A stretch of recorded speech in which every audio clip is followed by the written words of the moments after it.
In 480 BC, the survival of Greece came down to a single question. Could 300 warriors block the path of the world's greatest empire? The Persian Empire already controlled much of Asia. Their capital at Persepolis reflected an empire with enough wealth and administrative reach to move hundreds of thousands of soldiers across entire continents. King Xerxes I intended to use that sheer mass to crush the independent Greek city-states. Because the Greeks were outnumbered and divided, meeting the Persians on open ground did an immediate annihilation. To survive, the Greeks had to stop fighting a war of numbers. They had to turn the conflict into a war of geography. King Leonidas of Sparta led the defense, marching 300 of his elite warriors to the front to serve as a high-discipline anchor for a smaller allied force. They chose a location that negated Persian numbers, the pass at Thermopylae. The terrain created a natural funnel. With a mountain on one side and the sea on the other, the invaders were forced onto a front line just a few dozen meters wide. The Spartans were equipped specifically for this kind of stationary defense. Their heavy bronze helmets and large interlocking shields made them an ideal physical plug for a narrow gap. Leonidas realized that every day the Spartans held the pass was a day the rest of the Greek states could use to mobilize their own defenses further south. For 2 days, the plan worked. Xerxes launched wave after wave of infantry into the pass, but they could only engage the Greeks in small, manageable numbers. The Spartans utilized the phalanx, a dense formation of interlocking shields and long spears acting as a unified wall.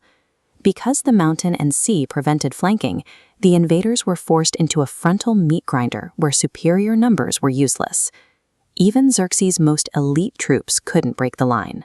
They were killed in such high numbers that the sheer pile of bodies began to physically obstruct the Persian advance.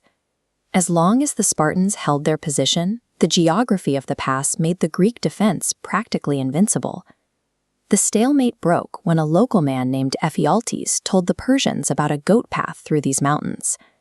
This trail allowed an army to climb above the valley and bypass the Greek defense entirely. Xerxes sent a detachment through the mountains at night to maneuver behind Leonidas. By morning, the Greeks found themselves trapped in a pincer. The geographic advantage of the pass had been completely neutralized. Leonidas ordered the majority of the Greek allies to retreat south and survive. He and the 300 Spartans remained to hold the rear. Their mission was no longer about victory. It was a trade. Their lives for the final hours needed for the rest of the Greek army to escape the trap. Now completely surrounded and hopelessly outnumbered, the Spartans fought with a level of intensity that horrified the Persian observers. When their spears shattered, they fought with swords. When their swords broke, they fought with their hands and teeth. Leonidas died in the center of the fighting, followed shortly by every one of the 300 Spartans. Xerxes eventually cleared the path, but the 3-day delay forced his massive army to wait, while the Greek alliance transformed from a set of scattered cities into a coordinated defense. The window the 300 provided allowed the city of Athens to evacuate its entire population, and the Greek navy to assemble at Salamis.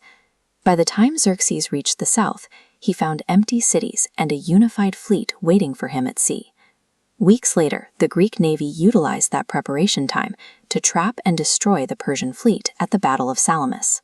Without his navy to supply the army, Xerxes was forced to retreat, and the Persian land forces were finally defeated at Plataea a year later.